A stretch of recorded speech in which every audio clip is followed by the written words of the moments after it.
এজন ছাত্ৰ বা ছাত্ৰী একে লেঠাৰিয়ে যদি 5 দিন তেওঁ অনুপস্থিত থাকে তেনেহলে সিস্টেম জেনাৰেটেড অটোমেটেড আপোনাৰ আপুনি শ্ৰেণী শিক্ষকগৰাকীলৈ আৰু গাৰ্জেনলৈ পিতৃলৈ বা মাতৃলৈ যিটো ফোন ৰেজিষ্টাৰ্ড থাকে সেই ফোনটোলৈ এটা মেছেজ যাব আৰু এই মেছেজটো দিয়াৰ ক্ষেত্ৰতো যিহেতু অসম এখন বহুভাষিক দেশ গতিকে আমি প্ৰত্যেকখন জিলাত দুটা মেইন ভাষা আমি নিৰ্বাচন কৰা হৈছে আৰু এই দুইটা ভাষাতে যাব অৰ্থাৎ বিটিচিত যেতিয়া মেছেজটো যাব এই অসমীয়া ভাষাটো যাব বড়ো ভাষাটো যাব যাতে পিতৃ মাতৃয়ে তেওঁ গম পায় যে মোৰ ল'ৰা বা মোৰ ছোৱালী আজি বিদ্যালয়ত যাব অনুপস্থিত আৰু যিসকল শিক্ষক শ্ৰেণী শিক্ষকসকলৰ পৰাও আমি প্ৰতিবেদন তেওঁলোকৰ পৰাও আমি ফিডবেক বিচাৰিম কিন্তু ফিডবেক বিচৰাৰ আগতে ফিডটো দিব লাগিব গতিকে তেওঁলোকক আমি এলাৰ্ট কৰিম যে তোমালোকৰ স্কুলত বা তোমাৰ শ্ৰেণীত এইকেইজন ছাত্ৰ আজি 5 দিন ধৰি অনুপস্থিত আকৌ 5টা দিনৰ পাছত নেক্সট 5 ডেজ দশম দিনা আকৌ মেছেজ যাব 15 দিনৰ পাছত আকৌ মেছেজ যাব তো এই ব্যৱস্থাপনাই আমাৰ ড্ৰপ আউট ৰেট মনিটৰিং কৰা ট্ৰানজিশন ৰেটটো মনিটৰিং কৰাত আমাক যথেষ্ট সহায় কৰিব আৰু ইয়াৰ কাৰণে মই সমগ্ৰ শিক্ষাক ধন্যবাদ জ্ঞাপন কৰিছোঁ আমি যদি আমাৰ বিদ্যালয় শিক্ষাত মানে আমাৰ গ্ৰছ এনৰোলমেণ্ট ৰেচিঅ' যিটো সামগ্ৰিকভাৱে ছাত্ৰ ছাত্ৰীৰ ভৰ্তিকৰণ গ্ৰছ এনৰোলমেণ্ট ৰেচিঅ' চাওঁ তেনেহ'লে আমি ভাৰতবৰ্ষৰ যিটো ৰাষ্ট্ৰীয় এভাৰেজ আছে ৰাষ্ট্ৰীয় এভাৰেজতকৈ আমি ওপৰত আছোঁ আমাৰ LP হওক UP হওক আমাৰ gross enrolment ratio' is high enough অৰ্থাৎ ইয়াত প্ৰায় আমি চেচুৰেশ্যনৰ ফালে আমি যাব পাৰিছোঁ হাইস্কুলতো আমাৰ গ্ৰছ এনৰোলমেণ্ট ৰেচিঅ' ভাল কিন্তু আমাৰ সমস্যাটো হৈ আছে যে ড্ৰপ আউট বা ৰিটেনশ্যন ৰেট এইটোত আমি অৰ্থাৎ ছাত্ৰ ছাত্ৰীৰ নামভৰ্তি হয় কিন্তু ছাত্ৰ ছাত্ৰী তেওঁলোকে বিদ্যালয়খনত নিয়মিতভাৱে উপস্থিত নাথাকে আৰু এইটোক লৈ ইয়াক বুজিবৰ কাৰণে আমি ইউনিচেফৰ সহযোগত এটা অধ্যয়নো কৰিছিলোঁ যে কি কাৰণে আমাৰ ছাত্ৰ ছাত্ৰী বিদ্যালয়ত তেওঁলোকৰ উপস্থিতিৰ হাৰটো কম বা উপস্থিতিটো অনিয়মীয়া বা তেওঁলোক আধাতে বিদ্যালয় ত্যাগ কৰে ইয়াত বিভিন্ন কাৰণ আমি পাইছোঁ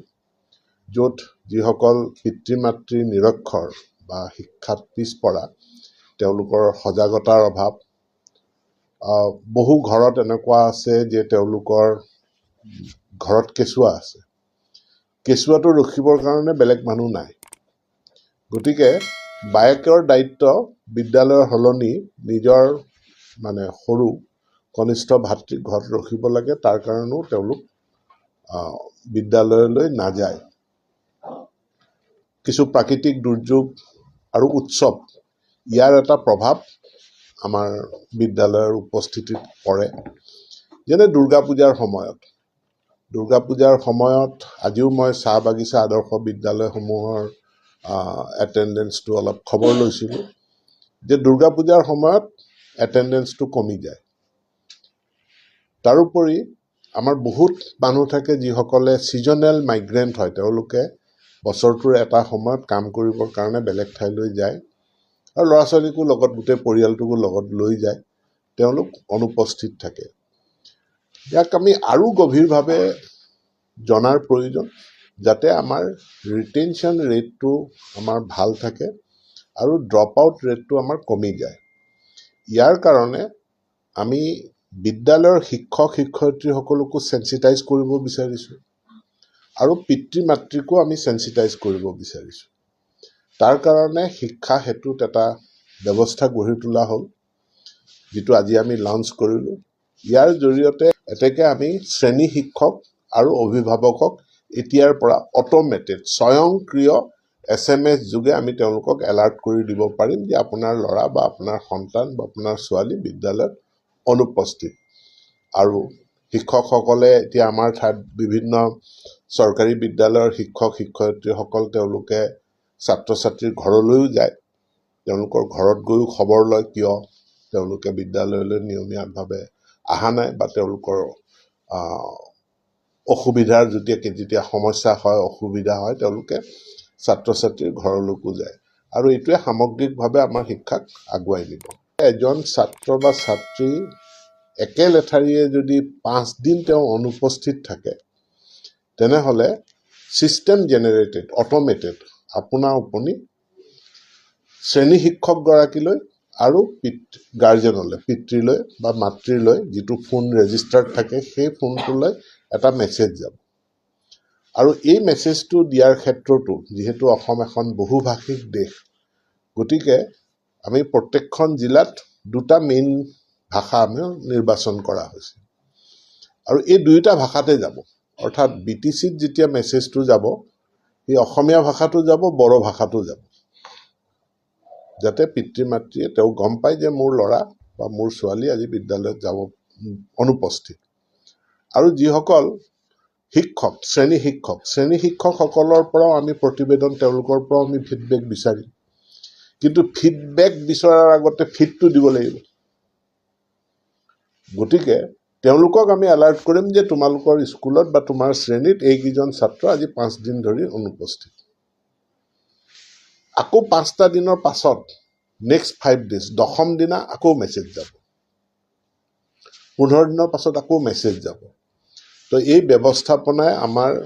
ড্ৰপ আউট ৰেট মনিটৰিং কৰা ট্ৰেনজিশ্যন ৰেটটো মনিটৰিং কৰাত আমাক যথেষ্ট সহায় কৰিব আৰু ইয়াৰ কাৰণে মই সমগ্ৰ শিক্ষাক ধন্যবাদ জ্ঞাপন কৰিছোঁ আমি যদি আমাৰ বিদ্যালয় শিক্ষাত মানে আমাৰ গ্ৰছ এনৰলমেণ্ট ৰেচিঅ' যিটো সামগ্ৰিকভাৱে ছাত্ৰ ছাত্ৰীৰ ভৰ্তিকৰণ গ্ৰছ এনৰলমেণ্ট ৰেচিঅ' চাওঁ তেনেহ'লে আমি ভাৰতবৰ্ষৰ যিটো ৰাষ্ট্ৰীয় এভাৰেজ আছে ৰাষ্ট্ৰীয় এভাৰেজতকৈ আমি ওপৰত আছোঁ আমাৰ LP হওক UP হওক আমাৰ gross enrolment ratio' is high enough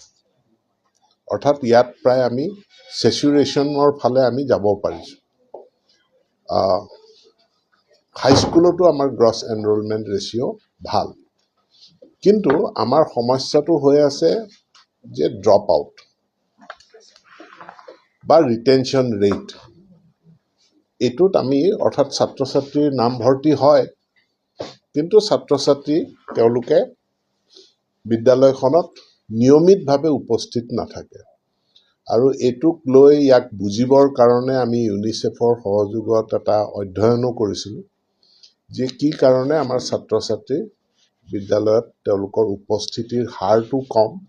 বা উপস্থিতিটো অনিয়মীয়া বা তেওঁলোক আধাতে বিদ্যালয় ত্যাগ কৰে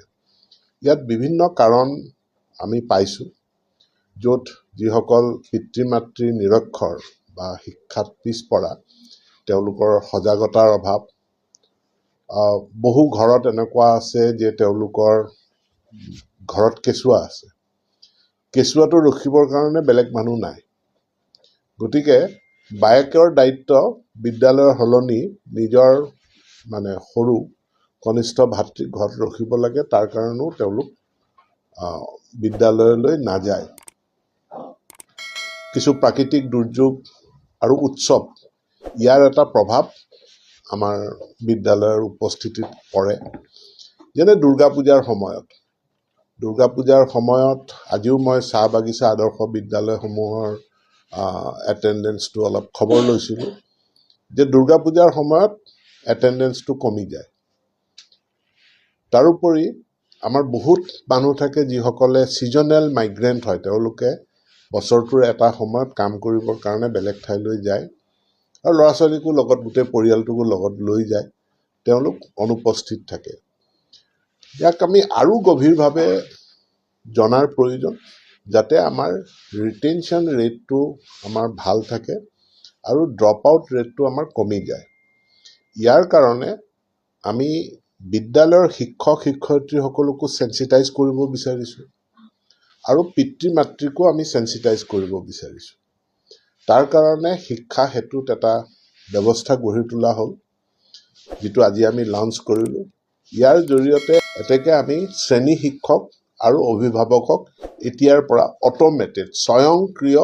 SMS যোগে আমি তেওঁলোকক এলাৰ্ট কৰি দিব পাৰিম যে আপোনাৰ ল'ৰা বা আপোনাৰ সন্তান বা আপোনাৰ ছোৱালী বিদ্যালয়ত অনুপস্থিত। আৰু শিক্ষকসকলে এতিয়া আমাৰ ঠাইত বিভিন্ন চৰকাৰী বিদ্যালয়ৰ শিক্ষক শিক্ষয়িত্ৰীসকল তেওঁলোকে ছাত্ৰ ছাত্ৰীৰ ঘৰলৈও যায়, তেওঁলোকৰ ঘৰত গৈও খবৰ লয় কিয় তেওঁলোকে বিদ্যালয়লৈ নিয়মীয়াভাৱে অহা নাই বা তেওঁলোকৰ অসুবিধাৰ যেতিয়া সমস্যা হয় অসুবিধা হয় তেওঁলোকে ছাত্ৰ ছাত্ৰীৰ ঘৰলৈকো যায় আৰু এইটোৱে সামগ্ৰিকভাৱে আমাৰ শিক্ষাক আগুৱাই নিব। হয় ছাৰ বাইদেউসকল, এয়া নিশ্চয় ৰাজ্যৰ শিক্ষামন্ত্ৰী ডাঙৰীয়াই ৰাজ্যৰ প্ৰতিজন শিক্ষক কৰ্মচাৰী আৰু ছাত্ৰ ছাত্ৰীসকলৰ অভিভাৱকসকলৰ বাবে আজি এটা অত্যন্ত গুৰুত্বপূৰ্ণ খবৰ দিছে, যিটো খবৰ ৰাজ্যৰ প্ৰতিজন শিক্ষক কৰ্মচাৰী ছাত্ৰ ছাত্ৰী আৰু ছাত্ৰ ছাত্ৰীসকলৰ অভিভাৱকসকলে জনাটো অত্যন্ত প্ৰয়োজন। গতিকে লগৰ বন্ধুবৰ্গক এই ভিডিঅ'টো শ্বেয়াৰ কৰি আজিৰ এই গুৰুত্বপূৰ্ণ খবৰটো জনাই দিব